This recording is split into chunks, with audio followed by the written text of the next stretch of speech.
All right, Amanda, thank you for your courage for doing this live coaching conversation. Before we hear, Thanks for having me. yeah, before we hear a bit more about your topic, a few things around the Designed Alliance. If you were to design me as your most effective coach for this conversation, what are some of the qualities that are important to you? I would say a non-judgmental coach, openness. I guess just a willingness to kind of go with it. Yeah. Okay, great. Yeah. Non-judgmental, openness, and a willingness to go with it. So here's a request I have around that is, and you can say no, just so you know, like yes, no counter offer to some of the things I'm going to put out here. If it would serve the conversation, and if I have a sense it might serve you moving your topic forward, are you open to moving around, like a little bit of embodiment, whether it's through breath or through physical movement? Yeah, absolutely. Okay. Yeah, I appreciated the consideration that you paused and you really truly thought about it. I only paused because I was like, wait, am I wearing appropriate pants or, below the waist wear? That's so important nowadays. It's like, do I have my pants on if I'm going to stand up? Yeah. Good. Yeah, exactly. Checking. Love it. There is a coaching skill that's really helpful for some folks. It's a skill called two skills, intrude and bottom line. So it looks like if the coachee is speaking a lot and maybe circling circling Dallas, circling the airport, that metaphor, that I might come in and stop you and say, Amanda, I'm just going to stop you. And what's the bottom line? Or what is the essence of what you're trying to say? So I'm looking to see if you're open, asking for your permission to use those skills if need be today. Are you open to that? Yeah, I'm open to that for sure. Okay, great. Let's dive in then. Let's do this. Good. Yeah. What is your topic today? Yeah, so my topic really revolves around my re-entering the workforce. So I am on the tail end of a long hiatus, and I'm feeling a bit of a crisis of confidence, and I'm looking to cultivate the confidence I need to sort of reemerge and really sell myself as a creative professional. So I just want to acknowledge the fact that one, that you have taken some time for yourself. That takes courage, and it's, I think, required more so than ever right now in this moment in time that we're all navigating. And two, I want to acknowledge your bravery for really noticing that there's an opportunity to, I'm going to use a metaphor of like puff up your feathers before you go back out there. And so just want to start there. Thank you. Yeah. So we're probably going to coach for around 20 minutes. So if you think about this topic and cultivating confidence for re-entering the workforce, what would success look like for today? For today, if I could come away from this with feeling enthusiasm as opposed to reticence to reach out to some people or to open up my website and do some updating. If I could come away from this session with a little more, feeling more energized to do those things as opposed to feeling a little fearful, that would be a huge win. Awesome. So I'm hearing there's the qualities of feeling more enthusiastic and more energized around re-entering the workforce. And then there's some actual practical steps, like perhaps opening up the website, doing some tweaks on it, or reaching out to certain people. So those are our end game here. All right. So then let us dive in. So just imagine it's a year from today, 1 year from today. and you have successfully re-entered the workforce. And you're, maybe 10, 11 months in to whatever is going to unfold. Just tune into that future vision of you a year into the future and see what's happening. What do you notice? I immediately notice that I'm smiling, that I have like a bounce in my step, that I'm, even if I actually picture myself, I'm walking into a workplace setting, I'm saying hello to my colleagues with a smile on my face, just with a sense of buoyancy and a sunny disposition. Yeah, you got a big smile when you had these thoughts, and Yeah. your hands were going like this. Like, what is this? I think this is sort of the enthusiasm. I like working. I like being around people, and I miss that. And just thinking about being in that environment again, I am excited to think about being a part of a team and, um, feeling seen by others. I feel like I've been kind of trapped at home, even though it's been by choice. I think it has worn on me a little after a while, like not seeing people other than my husband and my son every day, and not feeling a part of something greater than my little bubble. Yeah. So like these hand movements are demonstration of like connection with others, seeing and being seen, which sounds like it's something you value. You value seeing and you value being seen. Yeah, yeah, I do. What else is important to you about this future vision you're holding for reentering the workforce? Um, Flexibility is important to me. Autonomy, trust, like mutual trust with my colleagues, teammates, so, and those who I report to. That's really important to me. Trust, mutual trust, flexibility, autonomy. Mhm. Yeah. Yeah. So imagine a year from now, in addition to this like camaraderie, this connection, seeing and being seen, you have autonomy and you have flexibility and there's mutual trust with the folks that you're working with. What will that be like for you? That would be everything. That would be amazing. I think I would wake up every day excited to go to work and leave not feeling depleted, but feeling exhausted from a good day's work, not depleted, that my precious resources were drained, but that I actually also gained something. Mm. So you're in this future state, you're being well used, but you're not being drained by it. You're actually gaining energy Yeah. from it. Yes. Yeah. That's a yeah. I hadn't really actually thought about it that way, but yeah, I love to be of use.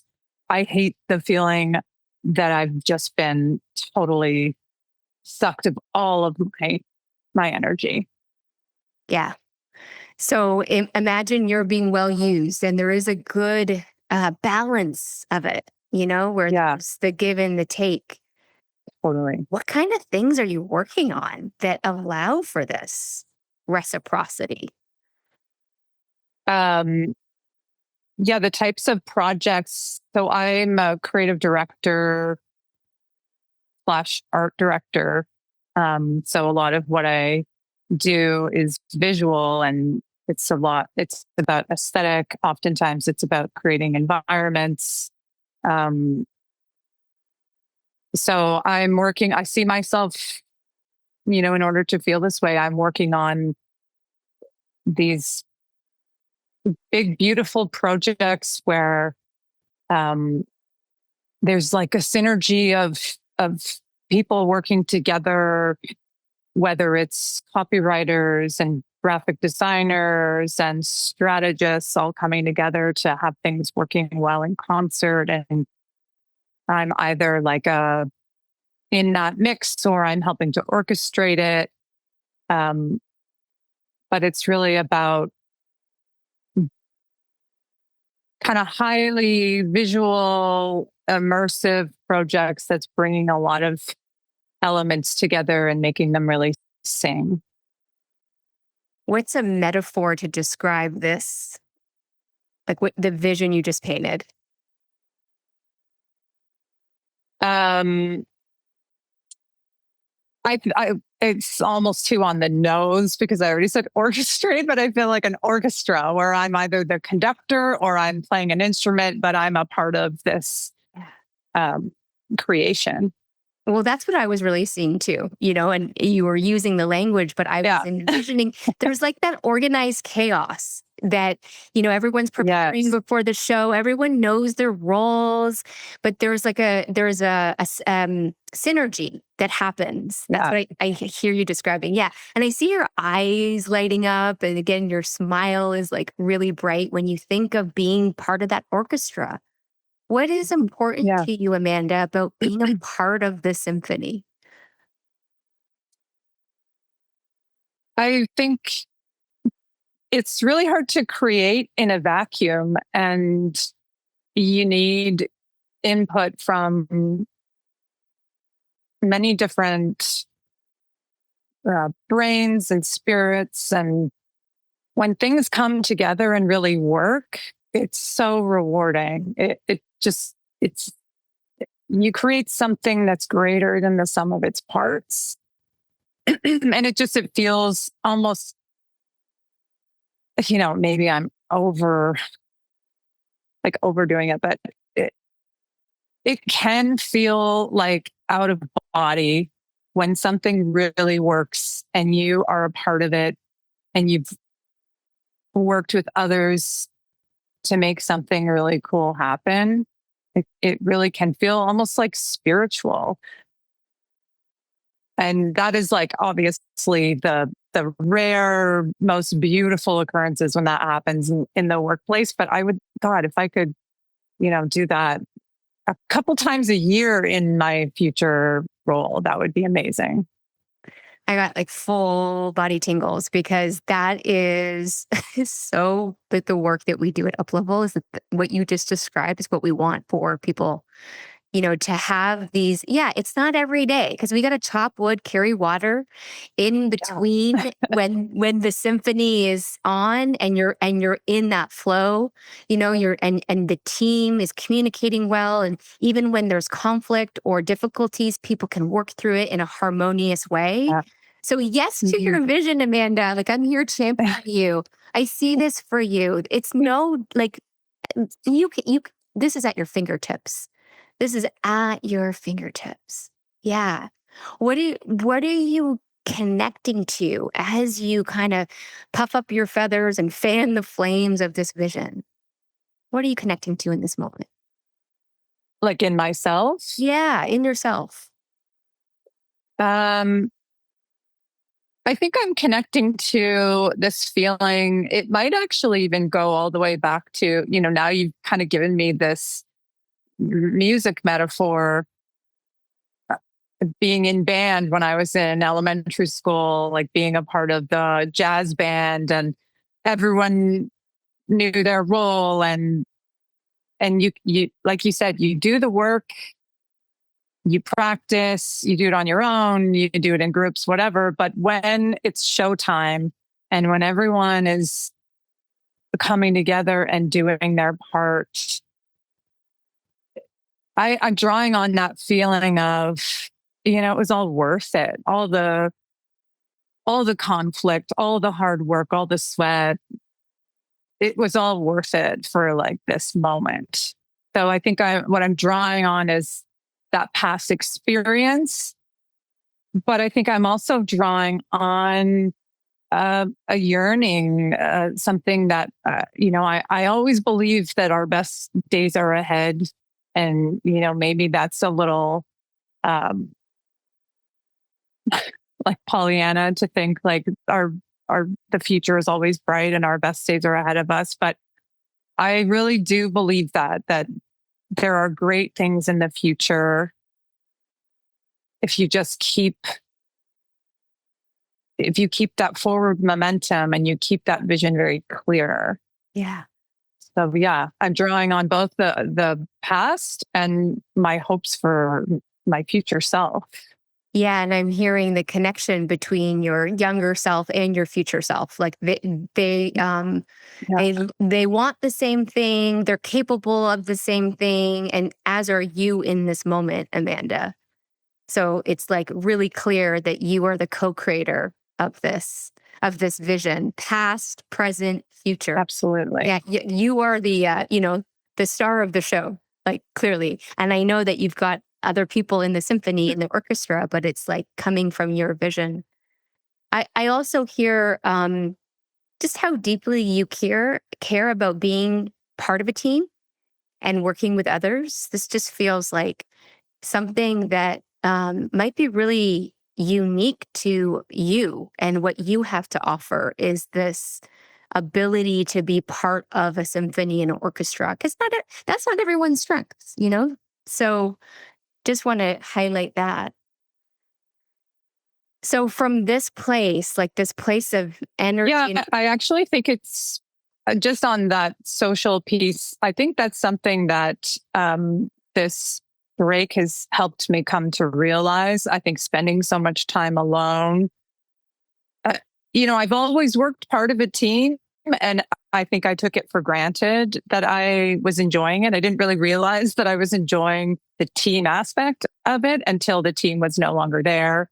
And I realized, oh yeah, like I'm a social person. Like I may be, I lean a bit more introverted, but I'm social and I enjoy co-creating. And when I'm alone trying to work on a project, I start to feel very isolated and depressed. And I think I really need the energy that I get from others. feels like a really important awareness as you start to reach out to others or you position yourself into the workplace, is like that piece that you're just really connecting to right now.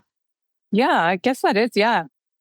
Yeah. Something I really should think about maybe emphasizing a little bit more. Okay, so will you do that? Emphasize. I, Yeah. yes, Okay. Awesome. I will. Thank you Yeah. for that little tidbit. Yeah. And like from this place, because I feel the enthusiasm, I feel the energy. What else feels like a next step that serves that vision 1 year into the future? I talked a bit about the flexibility. I think in order to come to work with that amount of enthusiasm, I need to do it without compromising the things that are keeping me healthy right now with all of this time that I have at my disposal. I do have a tendency to throw myself into work, and it sometimes can be in an unhealthy way. And I've learned in order to be, successful and reach my potential in my work, I have to be taking care of myself. So in order to do that, I do need, some flexibility and time.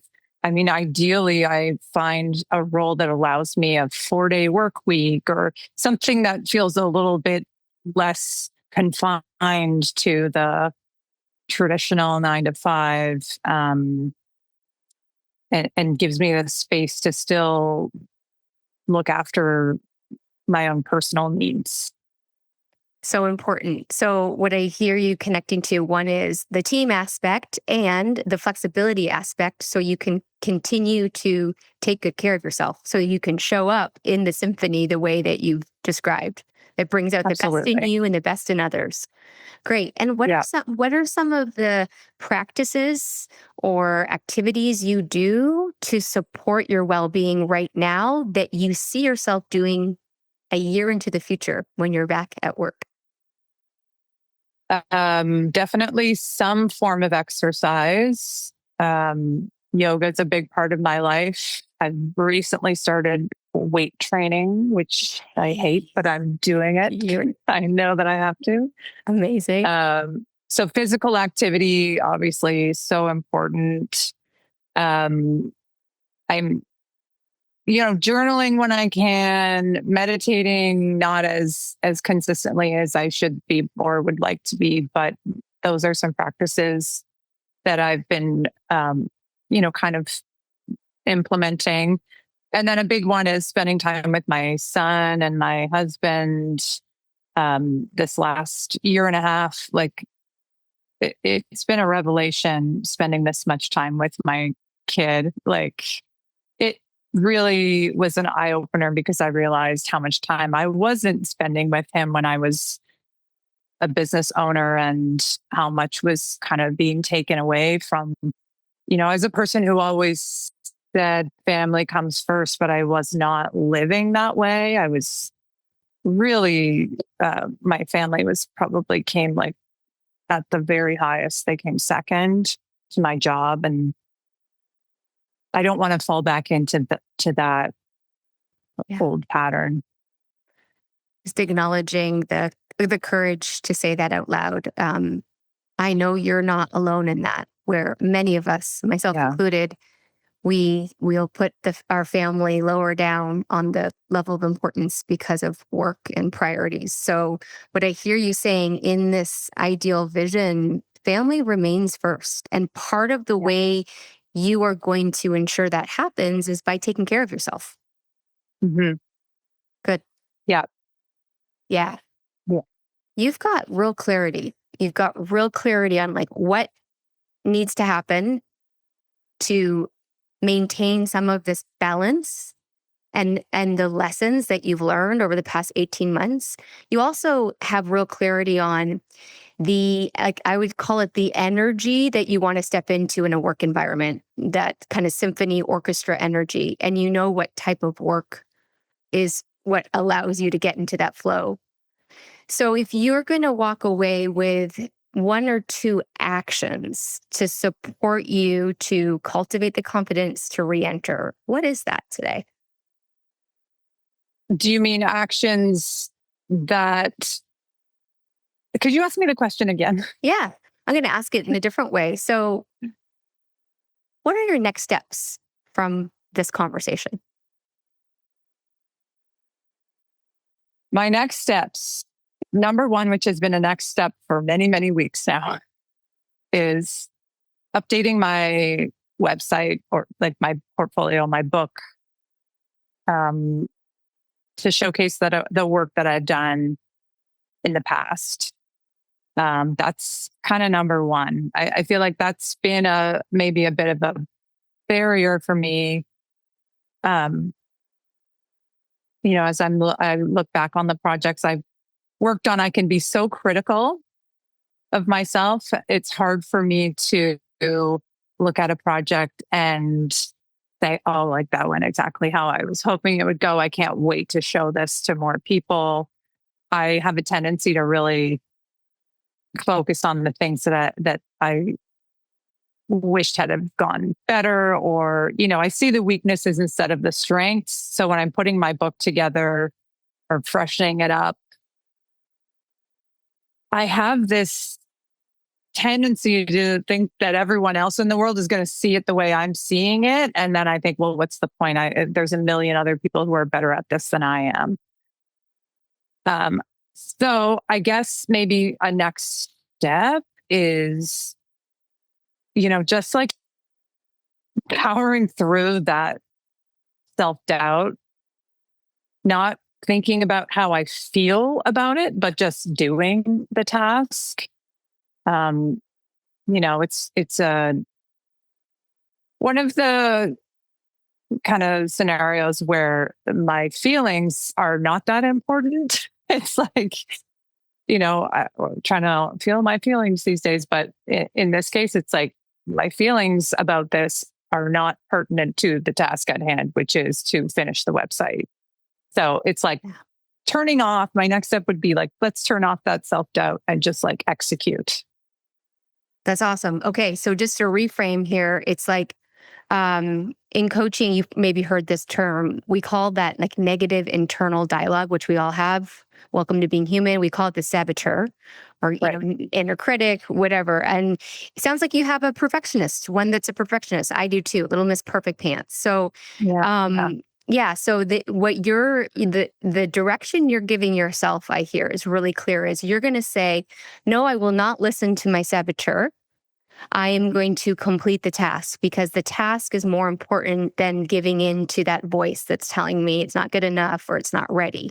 Am I hearing you right? That's absolutely right. Awesome. Yeah. So you're going to really be doing some inner harnessing the head trash. Like that's part of the next step. And then the practical action is that the portfolio gets complete.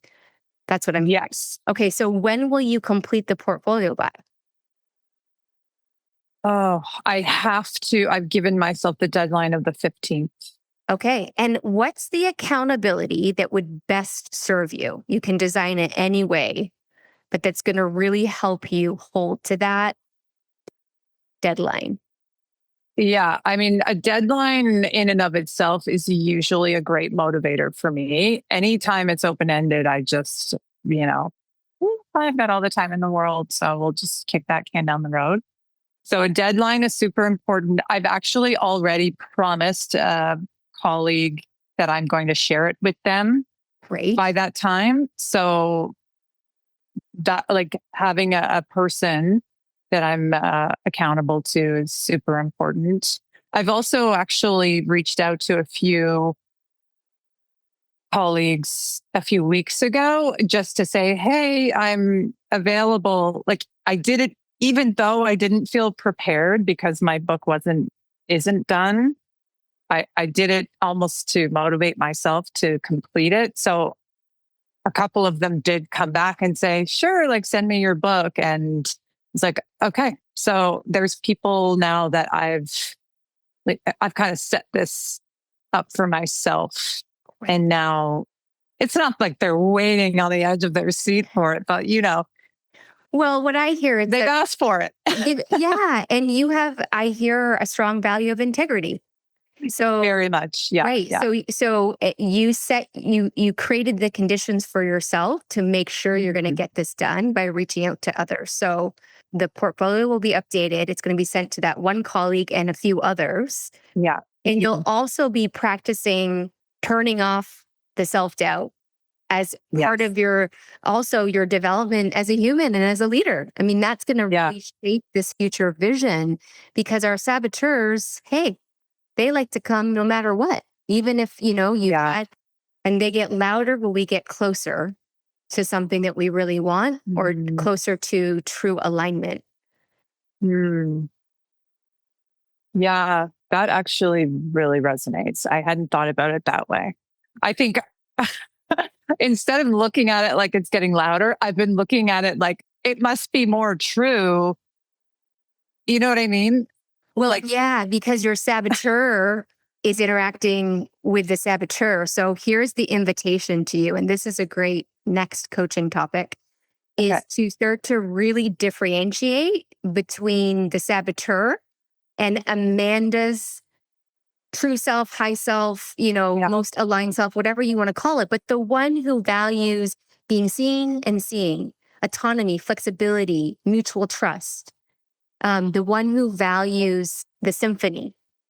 My bet is that version of you, when she gets louder, when she gets more of the stage, then the saboteur's volume goes down. Is that a fair playback? 100%. Yeah. Okay. So you've got a clear next step that you've selected. And here's my request to you is this vision, the future vision, the symphony or orchestra, whatever you want to call it, spend some time journaling, because I know you journal, meditating, because you're practicing that, really just cultivating more of the vision. And the science behind that is this is for all humans, get more into our vision, it also can turn the voices of the saboteur down.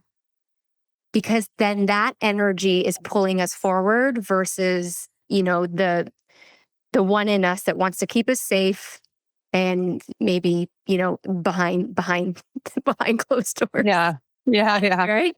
So will you take some time to, and whatever way is most authentic to you, Amanda, but like journal, vision board about this vision? Will you take some time to do that? Yeah. Absolutely. And I then can do just that. to make it real, like when will you do that by? And what's the accountability around that action that would most serve you? hmm Ideally, it's something I would do a little bit every day, even if it's Right. just a couple minutes. So, like by the end of today, I will have given some time to that vision. Awesome. And then what is the accountability around that feels most authentic to you? Um, it always seems to me that I need some kind of external accountability. This is great. This is Uh, where I know you have a coach. You can use your coach for that. I'm happy to be an yeah, external. You can like report it back out to me. You can report it to your partner. Something that just feels really authentic. yeah. You know what? I will report it to my partner. My husband is a visual artist, and he has really been harping on. It's so funny how this is so aligned. The last few weeks, he keeps talking to me about visualization, Oh, and um, and maybe it's just been that he's been doing it in inopportune moments when I'm like busy doing something else, like making dinner, and I can't really like. I get a little like frustrated when he floats in and he's talking about whatever is currently inspiring him. And I'm like sweating over the stove, literally. yeah. And I think I haven't been entertaining his, this whole concept of visualization, but he'd happily uh, listen to my report about visualization. So So it sounds like you've got your accountability buddy, someone that's like really yeah, that's awesome. Awesome. You yeah, sound like you're well resourced. Like you're really setting yourself up to continue, because I am seeing confidence in you, Amanda. So to continue to cultivate the confidence to step back into this new chapter. So what do you want to acknowledge in yourself? The qualities you see in yourself. It could be from this conversation, just in this moment in time. Who are you being? I want to acknowledge my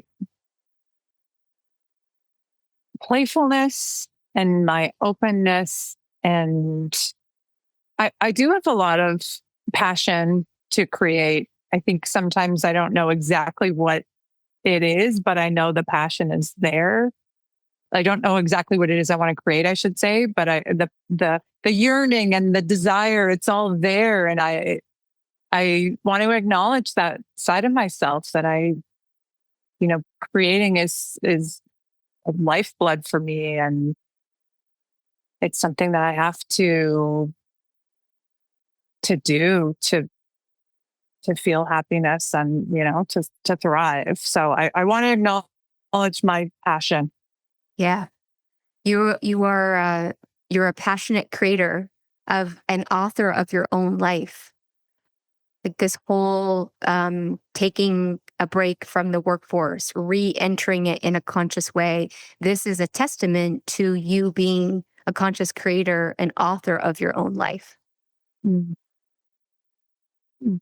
I like that.